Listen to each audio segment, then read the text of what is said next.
안녕하세요. 토요미스테리 디바달리아입니다. 부산 시민들의 휴식처인 백양산. 부산 도심 한가운데에 위치해 있고 복잡한 도시 삶 속에서 느긋한 평화를 선사하는 장소입니다. 하지만 이곳이 과거에는 부산 전체를 공포에 떨게 한 산으로 악명이 자자했다는 사실. 매해 여름마다 백양산에는 사람이 죽어나갔기 때문입니다. 지금으로부터 약 30년 전 1988년 6월 7일 오후 3시쯤입니다.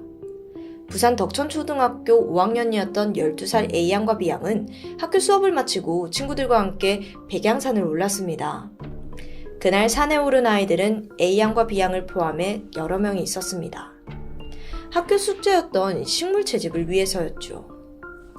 잠시 후 숙제를 끝낸 아이들은 사찰 인근 약수터에서 즐거운 시간을 보냈습니다. 그리고 오후 5시 20분, 아이들은 사찰 아래의 두 갈래 갈림길에서 각자 집이 있는 방향으로 헤어지게 되는데 이때 A양과 B양은 왼쪽, 나머지 아이들은 오른쪽의 길로 향했죠. 그렇게 오른쪽의 길을 통해 하산한 아이들은 무사히 집에 도착했지만 어쩐 일인지 왼쪽 길로 내려온 A양과 B양은 밤이 되어서도 집에 돌아오지 않는 거예요. 놀란 두 아이의 부모님은 경찰에게 실종 신고를 접수했고 머지않아 경찰, 학교 교사들, 이 동네 주민들까지 아이들을 애타게 찾아 헤맸습니다. 하지만 도대체 어딜 갔는지 두 아이는 감쪽같이 사라져버린 상태였죠. 이튿날에도 상황은 변함이 없었습니다. 전날보다 더 많은 사람들이 합세해서 백양산과 그 인근을 구석구석 뒤졌지만 그 어떠한 단서도 발견하지 못했습니다. 그리고 다음 날인 6월 9일 오전 11시, 백양산 숲을 수색하던 한 주민이 나뭇잎과 나뭇가지가 잔뜩 쌓여있는 수상한 모양새의 무언가를 발견해요. 그래서 가까이 다가가서 확인해 보니까 나뭇가지 더미 아래에서 두 아이의 시신이 놓여 있었고 그 시신은 A양과 B양이었습니다.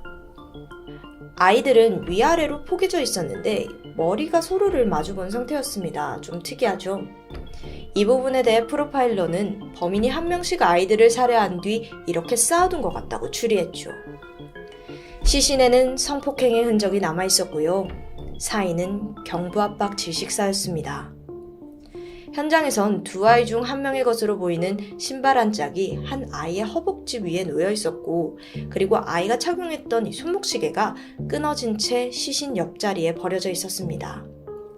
이런 정황으로 보아 이곳이 바로 범행 장소임을 추측할 수 있는데요. 경찰은 또 다른 증거를 찾기 위해 주변을 샅샅이 살펴보았습니다.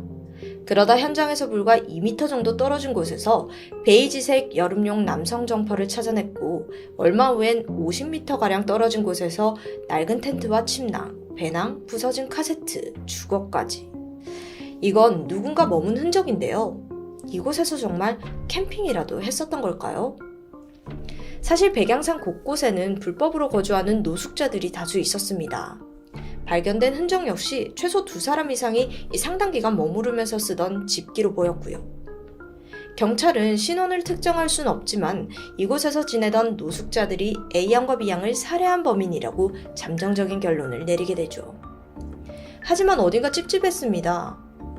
경찰의 추리가 맞다면 범인들은 이렇게 당당히 자신의 흔적을 남겨놨다는 건데 과연 정말 그랬을까요?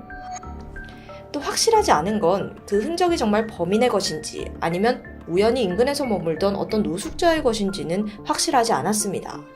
게다가 결정적인 문제는 당시 수사기술로는 DNA 감정이 어려웠다는 점이었죠. 이게 요즘 같았으면 바로 찾아낼 수 있었을 텐데 안타까운 부분이네요. 한편 A양과 B양의 비극적인 소식은 빠르게 퍼져나갔습니다.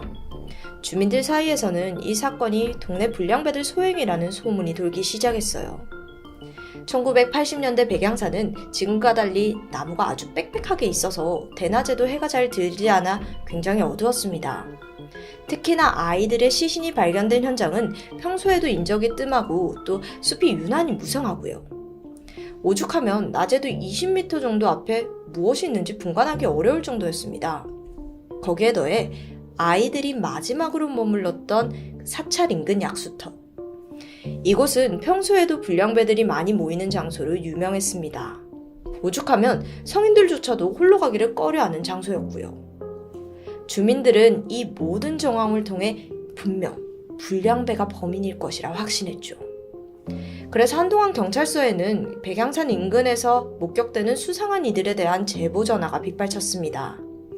그중엔 불량배뿐만 아니라 노출증 환자, 또 산에서 본드를 흡입하던 청소년들까지 모두 포함되어 있었습니다. 이렇게 모두가 용의자를 추려내려 했지만 그중 수사의 결정적인 제보는 없었다는 게 문제였죠. 그렇게 시간이 흐르던 어느 날, 경찰의 귀를 사로잡은 한 건의 소문이 도는데요. A양과 B양이 2달 전에 사망하기 전에도 백양산에서 어린 여자아이 2명이 성폭행을 당했다는 이야기였죠. 이 사건은 따로 경찰에 신고가 되진 않았는데 하지만 마을 주민들이 대부분 알고 있었다고 합니다. 경찰은 이 소문을 근거로 추적을 시작했고 얼마 안가 유력한 용의자로 30대 남성인 곽 씨를 지목하게 됩니다. 곽 씨는 백양산 아래 주택가 일대에서 변태 행위를 일삼던 사람이었습니다. 일명 바바리맨이라고도 하죠. 워낙 인근에서 평소에도 변태적 성향을 보였기 때문에 충분히 성범죄를 저지를 만한 위험인물로 판단되었거든요. 심지어 수사 초기에 곽 씨는 A양과 B양의 살해 혐의를 인정한 적이 있습니다. 그런데 수사가 본격적으로 진행되자 돌연 자신이 한 일이 아니라며 말을 바꿉니다. 경찰의 강압과 강요에 의해 난 거짓 진술을 할 수밖에 없었다라는 입장이었죠. 그러면서 사건 당일 자신은 동료들과 함께 회식을 했다는 점을 알리바이로 제시합니다. 이어진 조사 끝에 곽 씨를 범인으로 볼 만한 그 어떠한 증거도 발견하지 못했고 결국 그는 용의선상에서 제외되었죠. 이후 경찰은 또 다른 한 명의 용의자를 지목했습니다. 30대 남성 제시. 인근 구포시장에서 껌을 팔며 생계를 이어나가던 사람입니다. 경찰이 이 사람을 용의자로 지목한 이유는 그가 또 다른 성범죄 사건의 범인으로 의심받고 있었기 때문이었죠. 그는 5살 여자아이를 백양산으로 끌고 가서 추행한 혐의로 조사 중이었습니다. 그러니까 당연히 의심스러웠죠. 그런데 제시에게는 선천적 수족마비 장애가 있었습니다. 그래서 거동이 좀 불편한 상황이에요. 과거 범죄 행적을 보니까 그땐 피해자가 5살이었지만 이번 사건의 경우에는 A양과 B양 12살, 그것도 2명입니다. 아무리 초등학생이더라도 2명의 아이를 한꺼번에 그가 제 앞에서 범죄를 저질렀다라고 보기엔 조금 무리가 있어 보이는데요. 이후 추가 조사 결과 그 역시 해당 사건에 혐의가 없는 게 드러났습니다. 이제 사건은 그 어떠한 실마리도 찾지 못한 채 미궁 속으로 빠져들었죠. 그로부터 불과 1년 후인 1989년 7월, 중학생이었던 C양은 점심시간쯤 1.5리터짜리 생수병을 2개 들고 집을 나섰습니다.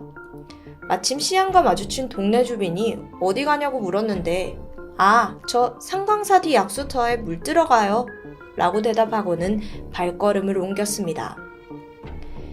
그때 아이가 마지막 모습이었는데요.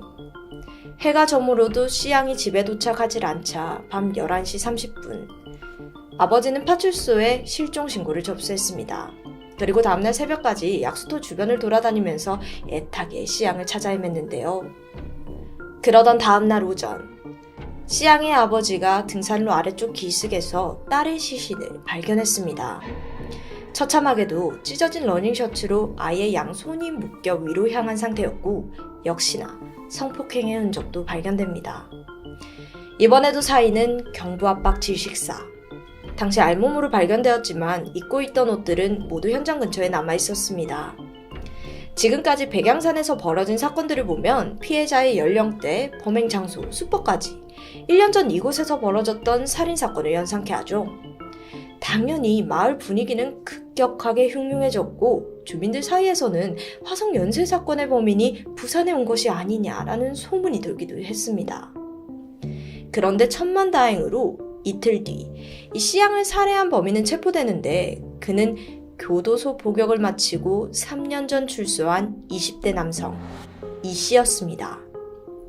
이미 강간치상, 강제추행 등의 전과가 있었던 인물이네요. 여기서 강간치상은 강간하면서 피해자가 다쳤을 경우를 의미합니다. 그는 사건 일체에 대해 자백했습니다. 우연히 약수터에서 C양을 마주친 뒤 성폭행을 위해 흉기로 위협하고 범행을 저질렀다는 설명, 그리고는 C양이 신고할까봐 두려워서 충동적으로 살인까지 했다는 설명이었죠. 당시 E씨는 곧장 재판장으로 옮겨져서 사형을 선고받았습니다. 하지만 1년 전에 벌어진 A양과 B양의 살해 혐의만큼은 강력히 부인했는데요. 두 사건이 너무도 유사했기에 수사에 참여한 대부분이 동일범이라고 의심했지만 사실상 결정적인 증거가 없었기 때문에 그에게 함부로 혐의를 씌울 순 없었습니다. 그럼에도 불구하고 수사 관계자들은 그가 범인이라고 믿고 있었습니다. 그래서 이 씨가 C양 사건으로 사형을 선고받게 되자 모두들 안도하게 되는데요. 이제 모든 게 끝났다 라고 생각했는데, 하지만 안타깝게도 비슷한 사건은 또 발생하게 됩니다. 2년이 지난 1991년 7월 3일, 백양산 숲속에서 13살 D양의 책가방과 운동화, 이어서 시신이 발견되는데요. D양은 전날인 2일, 학교 수업을 마치고 학원에 갔다가 7시 50분쯤 버스 정류장에서 친구들과 헤어진 직후 행적이 끊겼었죠. 가족들이 경찰에 신고한 직후 수색이 바로 시작되었는데 실종 바로 다음 날 시신으로 발견된 것이었습니다. 그런데 아이의 시신은 놀랍게도 앞선 A양, B양, C양과 유사한 모습을 띠고 있었습니다. 그렇게 끝날 줄 알았던 이 백양산의 공포가 또다시 시작된 거예요. D양은 알몸 상태였습니다. 몸 전신에는 타박상의 흔적이 남아있었고 성폭행과 교살의 흔적 역시 뚜렷하게 발견됩니다. 이번 사건 현장에서는 300g짜리 본드 1개와 빈 맥주캔 1개도 있었는데 경찰은 이를 토대로 범인이 본드를 흡입한 후 환각 상태를 즐기는 변태 성욕자라고 판단했죠. 이때 당시는 과학 수사 기술이 발달하지 않은 때라서 현장에 남은 증거로 범인을 특정하는 건 좀 불가능했습니다. 형사들이 직접 발로 뛰어서 잡는 수밖에 없었는데요. 그런데 안타깝게도 이 사건 역시 범인에 대한 윤곽조차 그리지 못한 채 수사는 흐지부지 되었습니다. 프로파일러들의 분석에 따르면 범행 수법으로 봐서 백양산에서 벌어진 이 사건들은 범인의 연쇄범행일 가능성이 매우 높다고 판단했습니다. 하지만 C양의 사건은 이미 범인이 체포되어서 종결된 사건이죠. 그래서 사람들이 추측한 것은 바로 공범의 존재였습니다. 자, 등장한 시나리오는 다음과 같습니다. E씨와 또 다른 공범은 A양과 B양 사건을 함께 저지릅니다. 그런데 C양 사건으로 E씨가 체포되자 공범이 D양을 대상으로 혼자 범행을 재개했을 가능성이라는 거죠. 물론 공범이 꼭 한 명이라는 보장도 없고 또 이건 역시 어디까지나 추측에 불과합니다. 자, 그러면 E씨가 정말 C양 사건만 저질렀을 경우에 나머지 3명의 피해자를 살해한 범인은 도대체 누굴까요? 정말 사람들의 생각대로 연쇄살인일까요? 아니면 각 사건마다 범인이 따로 존재하는 걸까요? 만약 요즘에 이런 사건이 벌어진다면 DNA 분석으로 쉽게 범인을 잡을 수 있었을 거예요. 하지만 안타깝게도 당시 수사력은 한계에 부딪힐 수밖에 없었죠.